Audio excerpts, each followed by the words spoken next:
Hey guys, so I apologize for the lateness of this video. Yeah, I know I normally uh, do these videos around 10 o'clock, but unfortunately because, well, someone was up watching Christmas movies on the Hallmark channel, I had to do this one after 11 o'clock at night. So, yeah, again, I apologize for the lateness of this video, but anyway. So, as promised, I'm going to continue on with the 1999 remake of The Mummy, and again, no looking at the sequels, just this one, okay? Just the 1999 Mummy remake. So, anyway, here we go. In Thebes, Egypt, 1290 BC, High Priest Imhotep has a love affair with Anck-su-namun, the mistress of Pharaoh Seti I. Ooh. When the Pharaoh discovers the affair, Imhotep and Anck-su-namun assassinate him. Imhotep flees, while Anck-su-namun kills herself, intending for Imhotep to resurrect her. Imhotep and his priests steal her corpse and travel to Hamunaptra, the city of the dead, but the resurrection ritual is stopped by Seti's bodyguards, the Medjai. Imhotep's priests are all mummified alive, while Imhotep himself is sentenced to suffer the Hamdai, the worst of Egyptian curses, buried alive with flesh-eating scarab beetles. Ugh. Imhotep is sealed away in a sarcophagus at the feet of a statue of the Egyptian god Anubis, kept under strict surveillance by the Medjai to prevent Imhotep's return. In 1926, Jonathan Carnahan presents his sister Evelyn, a Cairo librarian and aspiring Egyptologist, to an intricate box map which leads to Hamunaptra. Damn, this is somewhat hard to pronounce. Jonathan reveals he stole the box from American adventurer Rick O'Connell, who encountered the city while in the French Foreign Legion. Rick makes a deal with Evelyn to lead them there if they release him from prison. Rick leads Evelyn Enterprise City, while the group encounters a band of American treasure hunters guided by Rick's cowboy colleague Benny Gabor. The expeditions are attacked by the Medjai, led by the warrior Ardith Bey. Despite Ardith's warning of the city's evil, the two expeditions continue to excavate. Evelyn searches for the famous Book of the Living, a book made of pure gold. Instead of finding the book, she, Rick, and Jonathan stumble upon the statue of Anubis and the remains of Imhotep buried underneath. The team of Americans, meanwhile, discover the Black Book of the Dead, accompanied by canopic jars carrying Anck-su-namun's preserved organs. Uh-oh. At night, Evelyn takes the Book of the Dead and reads a page aloud, accidentally waking Imhotep. The expedition returns to Cairo, but Imhotep follows them with the help of Benny. Imhotep returns to full strength by killing the Americans one by one, and brings the 10 plagues back to Egypt. Seeking a way to stop Imhotep, Rick, Evelyn, and Jonathan meet Ardith at a museum. Ardith hypothesizes that Imhotep wants to resurrect Anck-su-namun again, and plans to do so by sacrificing Evelyn. Evelyn believes that if the Book of the Dead brought Imhotep back to life, the Book of the Living can kill him again, and deduces the book's whereabouts. Imhotep corners the group with an army of slaves. Evelyn agrees to accompany Imhotep if he spares the rest of the group. Imhotep, Evelyn, and Benny return to Hamunaptra, pursued by Rick, Jonathan, and Ardith. Imhotep prepares to sacrifice Evelyn, but she is rescued after an intense battle with Imhotep's mummified priests. When Evelyn reads from the Book of Amun-Ra, Imhotep becomes mortal again, and Rick forces him into the River of Death. Imhotep leaves the world of the living, vowing revenge. While looting the treasure from the pyramid, Benny accidentally sets off an ancient booby trap and is trapped by a swarm of flesh-eating scarabs as Hamunaptra collapses into the sand. Ardith rides away while Rick and Evelyn kiss. With Jonathan, ride off into the sunset on a pair of camels laden with Benny's treasure. That's very interesting, isn't it? Well, anyway, let's look at some production elements of this movie. In 1992, producers James Jacks and Sean Daniel decided to update the original Mummy film from the 1990s. Universal Studios gave them the go-ahead, but only if they kept the budget around $10 million. Jacks remembered that the studio essentially wanted a low-budget horror franchise. In response, Jacks and Daniel recruited horror filmmaker/writer Clive Barker on board to direct. Barker's vision for the film was violent, with the story revolving around the head of a contemporary art museum, which turns out to be a cultist trying to reanimate mummies. Jack recalls that Barker's take was dark, sexual, and filled with mysticism, and that it would have been a great low-budget movie. After several meetings Barker and Universal lost interest and parted company. Aww. Filmmaker George A. Romero was brought in with the vision of a zombie-style horror movie similar to Night of the Living Dead, but which also relied heavily upon elements of tragic romance and ambivalence of identity. Romero completed a draft in October 1994, co-written with Alan Ormsby and John Sayles, that revolved around female archaeologist Helen Grover and her discovery in Abydos of the tomb of Imhotep, an Egyptian general who lived in the time of Ramesses II. Unfolding in a nameless American city in modern times, events are set into motion when Imhotep inadvertently awakens as a result of his preserved cadaver having been exposed to rays from an MRI scan and a high-tech forensic archaeology lab. The script then progresses to a flesh-out-of-water story when Imhotep, having regained his youthful appearance, recognizes the need to adapt to a contemporary society that is 3,000 years removed from the one he came from.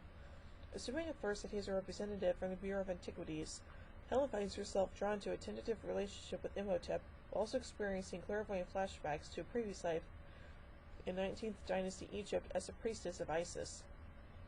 Summoning mystical powers through incantation, Imhotep later resurrects the mummy Charis, a loyal slave whose body had been resting alongside his master's in the same tomb but is now held in a local museum. After escaping into the city's sewer system, Charis embarks on a vengeful rampage against the various criminal offenses and high society antiquarians who had acquired stolen relics from his tomb. Romero's script was considered too dark and violent by Jackson in the studio, who wanted a more accessible picture. Compounding the issue was the fact that Romero was unable to extricate from a contract for a different film project he had in negotiation at the time with MGM. So his involvement with the film was severed, and the development of an entirely new script was commissioned to other writers. Joe Dante was the next choice, increasing the budget for his idea of Daniel Day-Lewis as a brooding mummy. This version, co-written by John Sayles, was set in contemporary times and focused on reincarnation with elements of a love story. It came close to being made with some elements, like the flesh-eating scarabs, making it to the final product. However, at that point, the studio wanted a film with a budget of $15 million and rejected Dante's version.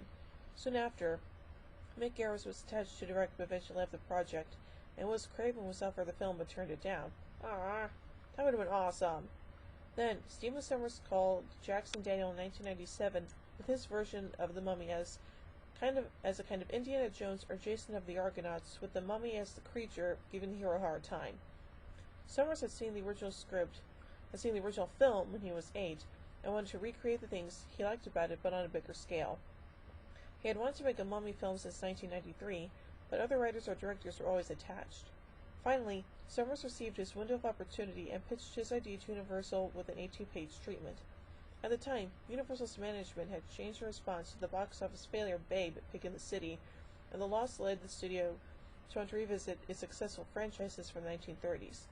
Universal liked this idea so much that they approved the concept and increased the budget from $15 million to $80 million. Yeesh. Filming began in Marrakech, Morocco on May 4, 1998 and lasted 17 weeks.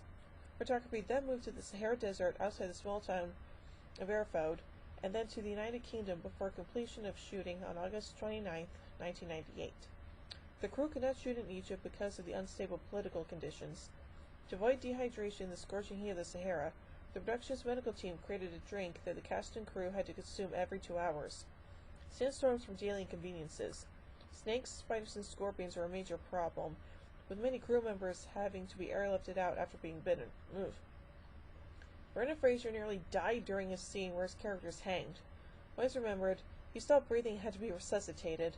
The production had the official support of the Moroccan army, and then cast members had kidnapping insurance taken out on them. In fact, some were disclosed to the cast only after shooting had finished. Wow, really? Production designer Alan Cameron found a dormant volcano near Erfoud, where the entire set for Hamunaptra could be constructed. Sommers liked the location because a hidden city in the crater of an extinct volcano made perfect sense. Out in the middle of the desert, you would never see it. You would never think of entering the crater unless you knew what was inside that volcano. A survey of the volcano was conducted so that an accurate model and scale models of the columns and statues could be replicated back at Shepperton Studios, where all of the scenes involving the underground passageways of the City of the Dead were shot. These sets took 16 weeks to build and included fiberglass columns rigged with special effects for the movie's final scenes. Another large set was constructed in the United Kingdom on the dockyard at Chatham, which doubled for the Giza port on the River Nile. The set was 600 feet, 183 meters in length, and featured a steam train, an Ajax traction engine, 3 cranes, an open two-horse carriage, 4 horse-drawn carts, 5 dressing horses and grooms, 9 pack donkeys and mules, as well as market stalls, Arab-clad vendors, and room for 300 costumed extras. The filmmakers reportedly spent $15 million of the $80 million budget on special effects, provided by Industrial Light and Magic. Yay, ILM! The producers wanted a new look for the Mummy, so they would avoid comparisons to past movies. John Andrew Burton Jr., Industrial Light and Magic's visual effects supervisor on the Mummy, started developing the look 3 months before filming started. He said that he wanted the mummy to be mean, tough, and nasty, something that had never been seen by audiences before. Burton used motion capture in order to achieve a menacing, and very realistic mummy. Specific photography was conducted on actor Arnold Vosloo so that the special effects crew could see exactly how he moved and replicated. Nice. To create the mummy, Burton used a combination of 5 live-action and computer graphics. Blech. Then, he matched the digital prosthetic makeup pieces on Vosloo's face during filming. Burton said, "When you see his film image, that's him. When he turns his head and half of his face is missing, you can see right through onto his teeth. That's really his face, and that's why it was so hard to do." Vosloo described the filming as a whole new thing for him. "I had to put these little red tracking lights all over my face so they could map in the special effects. A lot of time I was walking around the set looking like a Christmas tree." Makeup effects supervisor Nick Dudman produced the physical creature effects in the film, including 3-dimensional makeup and prosthetics. He also designed all the animatronic effects. While the film made extensive use of computer-generated imagery, many scenes, including one where Rachel Weisz's characters covered in rats and locusts, were real, using live animals. Ooh, that's kind of scary there, isn't it? Well, anyway, a very interesting look at the Return of the Mummy overall. I give the 1999 version of the Mummy 5 jack-o'-lanterns out of 5. Well, join me tomorrow as we look at 2010's The Wolf Man. So, until then, see you guys.